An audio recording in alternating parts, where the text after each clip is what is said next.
They came from the north, from the south, east and west, travelling hundreds of kilometres along traditional pathways, across hot, dry land towards the distant blue-tinged Bunya Mountains and the promise of cool forests, cold mountain streams and the nutritious flesh of the bunya nuts. When the feast and celebrations ended, they followed the pathways back to their country. For thousands of years, the tribes have been making this journey, and now you are part of the story. Take this message, Dick, on behalf of the Wakka Wakka people. Follow the river to the sea and present it to the elders of the Quandamooka people and invite them to share the next bunya harvest. My message to you is stay safe and our ancestors will be with you all the way through.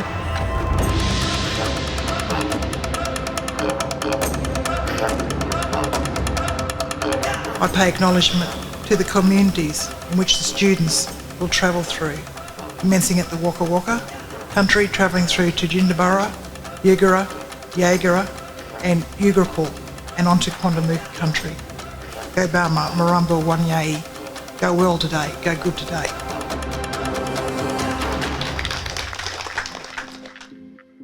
Yeah, I'm inspired by the challenge of trying to overcome. It's going to be over 100 kilometres and that's going to be bike riding and hiking. It's going to be difficult. It's going to be strange because there's possibly going to be some strangers inside the tent with us. I'm going to get to know them and bond with them hopefully.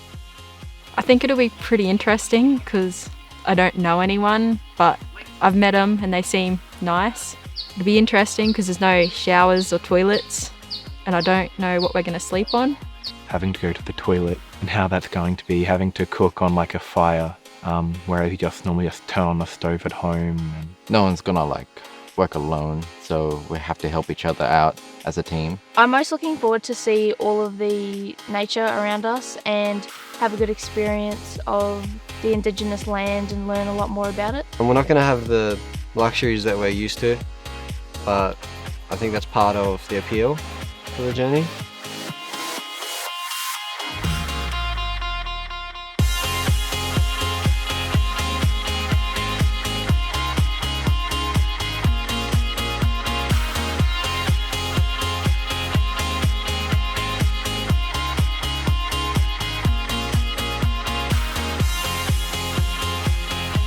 We talked a lot about Aboriginal history, talking about how they had to do all this on foot and we were doing it with bikes and stuff, and the little we did walk really hurt.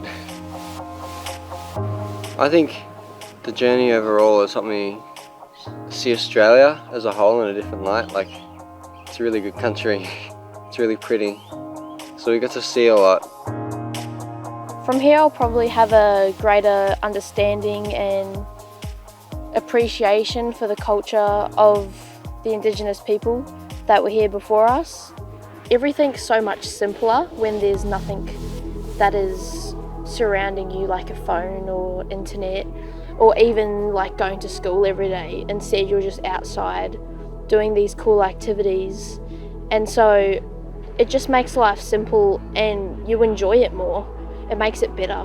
When you're out in a country like this, you're all saying it now.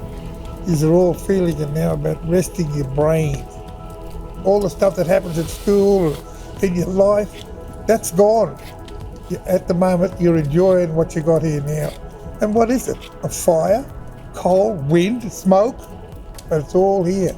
Well, I don't need this, I don't need that. It's the simple things that I need, that make me happy.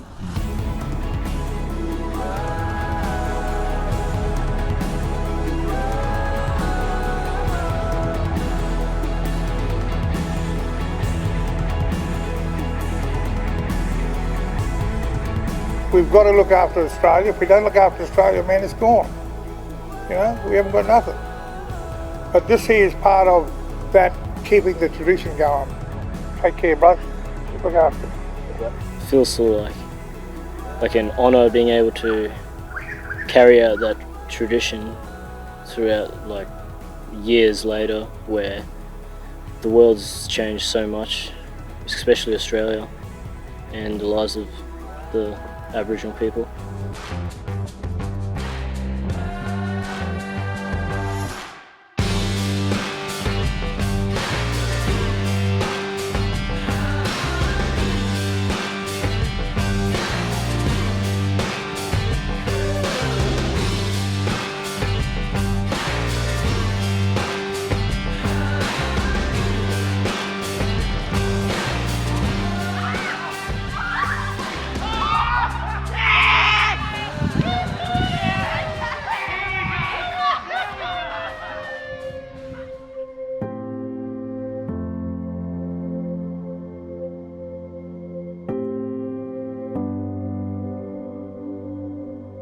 The students get from the Bunya to Bay far more than we ever planned for. At the end of the day, they're on country on their own with a small group of students travelling, and they feel quite isolated at times. And what it develops in them is just this incredible grit. Like, you know what? Wow, I've done that distance. Look what I can do with my life now. So we certainly design to have the students achieve things from this project, but what they walk away with, I think, is a lot deeper, a lot more powerful. I've learned so many new skills, not only like camping skills, but life skills that I will cherish. You've got grit, this thing that just, you're going to do it. There's no way you're not, you're going to do it. And it's been a pleasure to be on this journey with you. Thank you so much. My highlights of the journey was basically everything for me to be.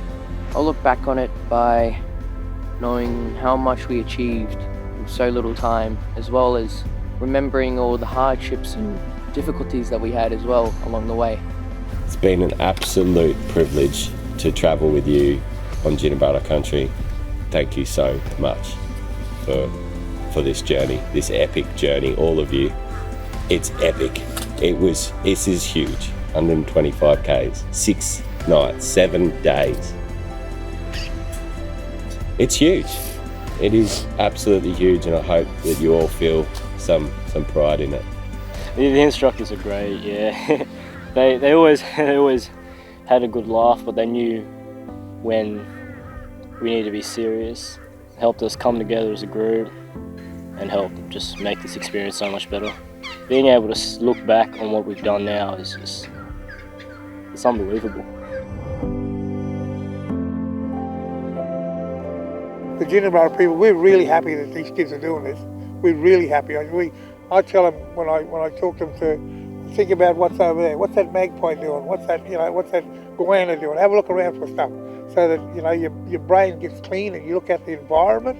These kids now, this is where it starts, looking after the environment, because they're doing water testing and all that. Understand how Aboriginal people feel about the environment. How they should feel, not only Aboriginal people, it should be everyone. Should be feel how we feel about the environment, because we got to live here. That's the main thing, we got to live here,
The physical challenge is just doing for 8 hours a day, 4 days in a row.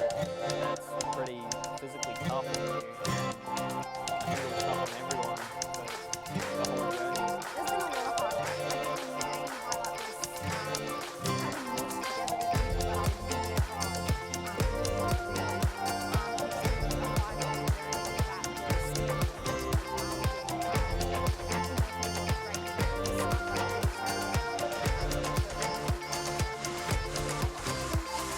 Yeah, spirits everywhere. Trees, birds, animals, insects, creepy crawlies. The spirits come, and they may not be good. See, that fella could be a bad spirit. Could be there listening to us, what we're talking about. But we created that circle now, so we're in here. They can't hear. Today we met some of the Aboriginal elders of this area, and they just have so many interesting stories to tell. Pretty good so far. You don't know what you don't know. Yeah, it's pretty good. Pretty good so far. Tells you about it. Colts. They'll all carry these special sticks to show that they were respectable people. They would be responsible in coming through the country. When you're on other people's country, you behave. You don't kill trees, you only take food off the land that you need. So those passports, those message sticks, very, very important. We've passed on the message stick that we've kept safe on our leg of the journey, so it can now be passed on the rest of the way to Brisbane.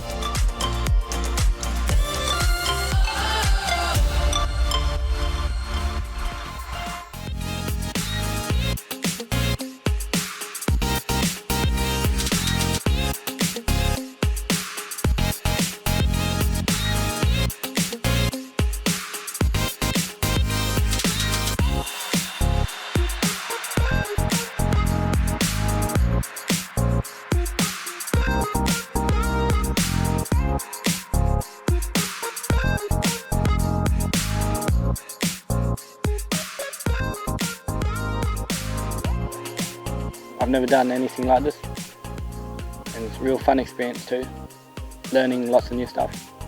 I'll definitely take new skills like canoeing, never knew how to do that. Pitching tents, didn't know how to do that.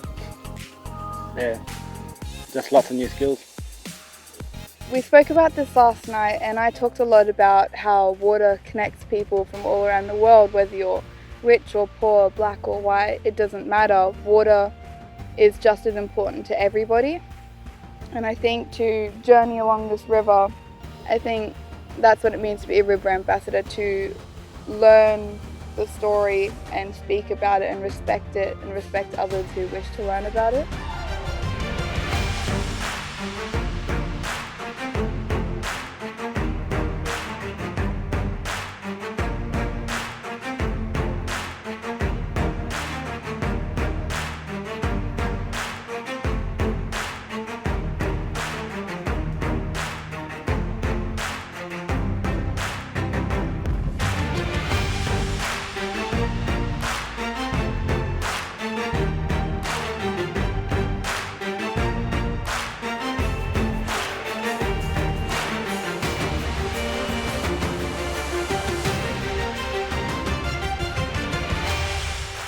Much of Aboriginal culture is based around long journeys. So it is good to see these young people using different forms of transport to travel from one area to the next and engaging with Aboriginal people every step along the way. And that's important because amongst these young people, who knows, you might find a state minister, a federal minister, or people of importance in corporate Australia. So it's good to give them that background, that knowledge, so that when they walk through country, they themselves will develop a sense of that place and develop an understanding of the way in which Aboriginal people relate to country. I wasn't expecting this. I imagined roadside campfires and rugging up under a tree, like a dead tree, and looking up at the stars and just singing songs. And whilst it's been every bit of that, it's so much more. Like the connections I've made with Anna, Camden, Wanindi, Ashley and Renee, it's amazing. It's not done anywhere else in Australia or like even the world. It's unique to our culture and our people, and to be able to take this on and make it our own and grow it each year to make it something other people can live and experience themselves. I think Bunya Bay is just this massive journey of cultural and Indigenous learning and heritage and exploration. And as such a diverse country, we need more of that. Highlights for me have just been everything we've been seeing. Like, going to school every day is so plain and you see the same things every day. You drive the same roads, and being out here you just see so many good views. The sun setting on the waters, the trees out by the river, the way they all just flow, and everything's just so perfect. It just balances each other, and it's really peaceful for me just seeing it all, and I can really just get a lot out of it personally. I really like it.